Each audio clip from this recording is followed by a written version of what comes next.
Hello, my dear viewers.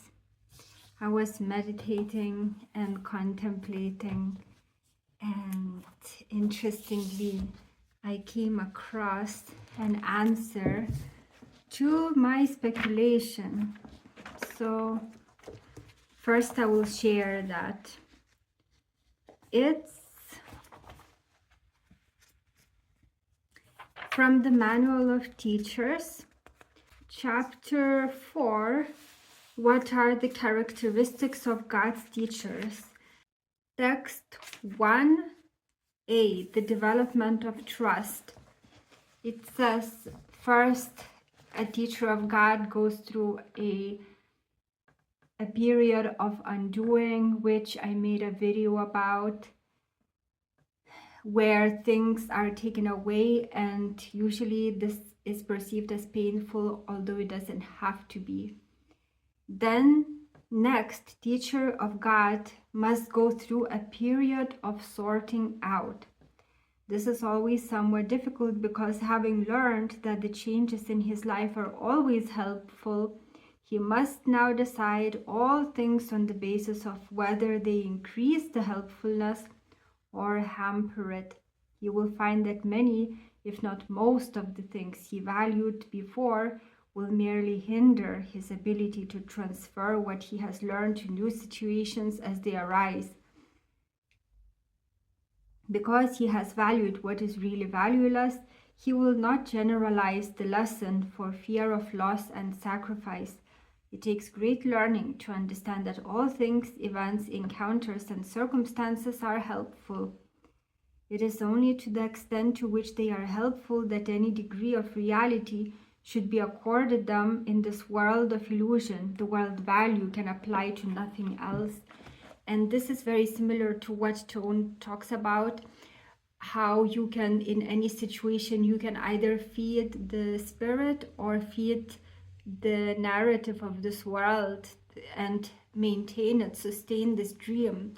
So any situation can be seen spiritually or physically.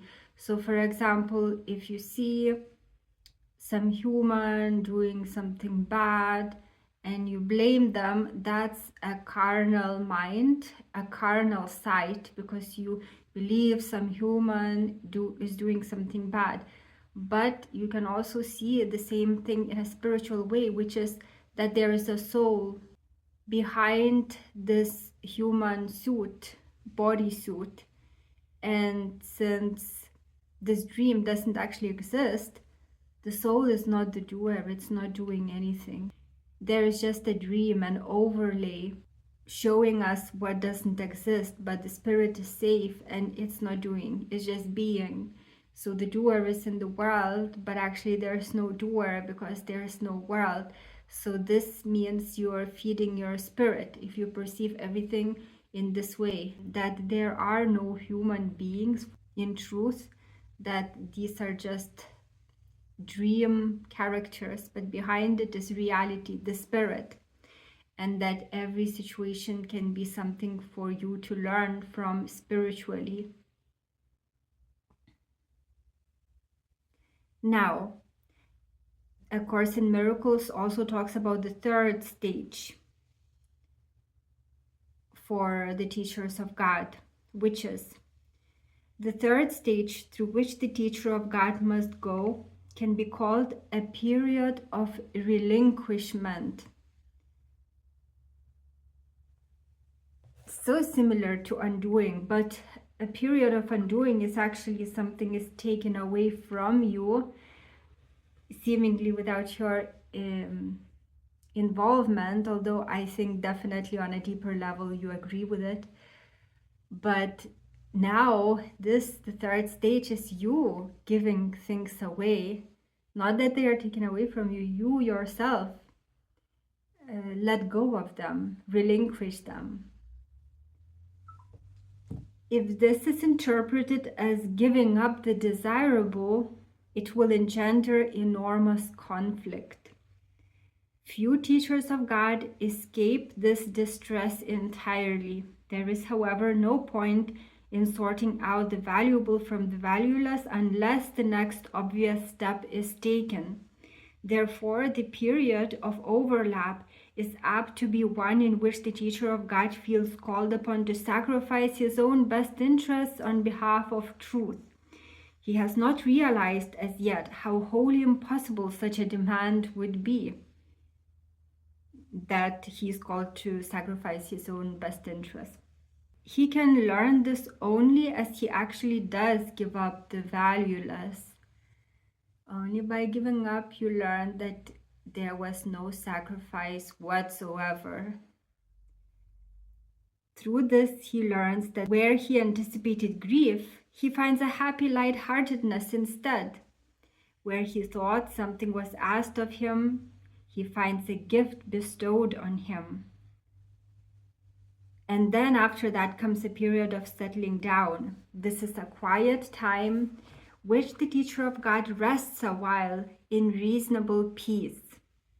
Now he consolidates his learning.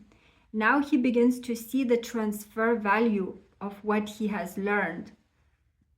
Its potential is literally staggering, and the teacher of God is now at the point in his progress at which he sees in it his whole way out. Give up what you do not want and keep what you do. How simple is the obvious, and how easy to do. The teacher of God needs this period of respite. He has not yet come as far as he thinks. Yet, when he is ready to go on, he goes with mighty companions beside him. This is important. Now he rests a while and gathers them, mighty companions, before going on. He will not go on from here alone. And so most A Course in Miracles students interpret this, that mighty companions are other students of A Course in Miracles, and it never sat right with me. And now, after meditation, I picked a Gifts of God text written by Helen Schuckman, but not included in the text in A Course in Miracles, and it has an answer. So I will read from a few paragraphs before that important paragraph. There are no scraps of dreams. Each one contains the whole of fear, the opposite of love, the hell that hides the memory of God, the crucifixion of his holy Son. So here we are asked to choose either God or this dream world. Anything of this world that you choose to dwell on, that the mind clings to, keeps us away from God. This fly is terrorizing me, but if I take it away, it will come. The tiniest of things that we want in this dream world will keep the heaven closed to us. And it's our choice. Nothing actually holds us here. No one is keeping us prisoner of this world. We choose what to focus on. And if the mind clings to things of the world, ideas of the world, values of the world, issues of the world, then the heaven will remain closed to us because we are choosing dream over heaven. So here it says, the tiniest of dreams, the smallest wish for values of the world is large enough to stand between you and the sweet release that God would offer you. He cannot choose to change his Son, nor make your mind accept the perfect freedom he has given you. This fly terrorizes me, but if I move and take it away, it will keep flying on me. So let it enjoy staying and exploring my top. So God gave us perfect freedom, but we have free will. We can choose to be bound. We can choose to stay in the world of dream, in the world of pleasure and pain. God will not interfere. We can choose to stay there as long as we want. It's our choice. Or we can fully drop everything of this world and come back to the kingdom. But we cannot take anything of this world of dreams with us because of the vibration. this earth is very low vibration. Anything we take of the earth, it will weigh us down and we won't be able to ascend. Yet it is certain you will turn to him and suddenly remember. But be sure of this, and do not let it slip away. What God has joined is one, and one as well is everything that fear has made to be the great deceiver and the substitute for God's creation. So even some aspects of dream could be very, very, very spiritualized, but they are still of the world of dreams. And so if we focus on that, heaven closes. If we drop everything, we can go back. And sometimes this matrix will try to trick us. For example, today I was in very much heavenly vibration. I was just doing nothing, sitting by myself, staying very internal, feeling the bliss and the magic of my inner being. And suddenly association came about how it felt to stay in a Vipassana meditation center. And straight away motivation started developing. Maybe I should go. You see how sometimes tricky it is. The ego will try to trick you through your high vibration, still redirecting you back to the earth. Such a tricky thing. You can choose but one, heaven or earth, the ego. You can choose but one, and which you choose is total. That's why in the Bible it is told that don't be lukewarm or I will spit you out of my mouth. You can be cold or hot, but don't be lukewarm. So when you are half in heaven, half for this earth, it's lukewarm. Everything the world can offer promises some joy that it will never give. It's also told in one place in A Course in Miracles that everything is rented out here, so to speak. Everything is given here on rent. You cannot have anything of this world. So everything the world can offer promises some joy that it will never give. And everything that God has promised you will never fail in anything. No need will be unmet, no hurt unhealed, no sorrow kept unchanged, no darkness undispelled. The smallest pain will vanish suddenly before his gifts.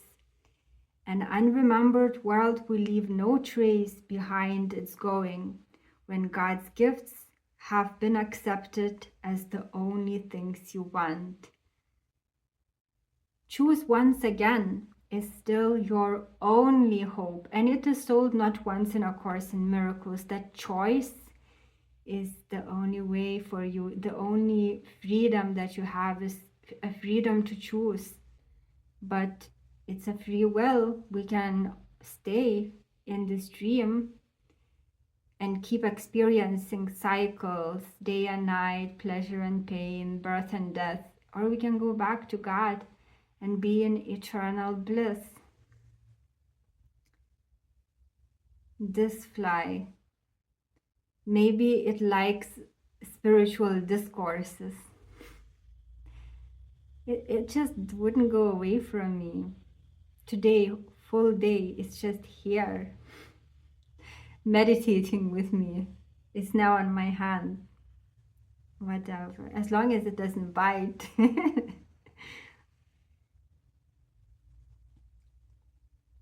So choose once again is still your only hope. Darkness cannot conceal the gifts of God unless you want it so. In peace I come and urge you now to make an end to time and step into eternity with me. There will not be a change that eyes can see, nor will you disappear from things of time. But you will hold my hand as you return, because we come together.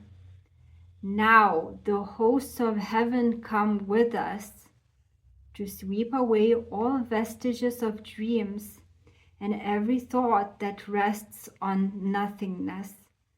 How dear are you to God, who asks but that you walk with me and bring his light into a sickened world which fear has drained of love and life and hope. So this is the answer to what mighty companions are. They are mighty hosts of heaven. And how do we reach this stage?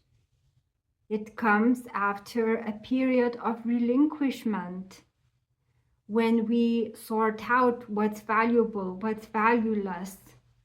We no longer cling to anything of the world, because what's valuable in the world? Nothing. Everything is valueless.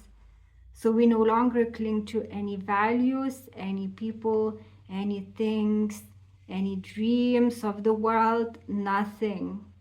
And when zero remains of clinging, we don't need to seek. Naturally, we rise to heaven because our vibration is of heaven. We are of heaven.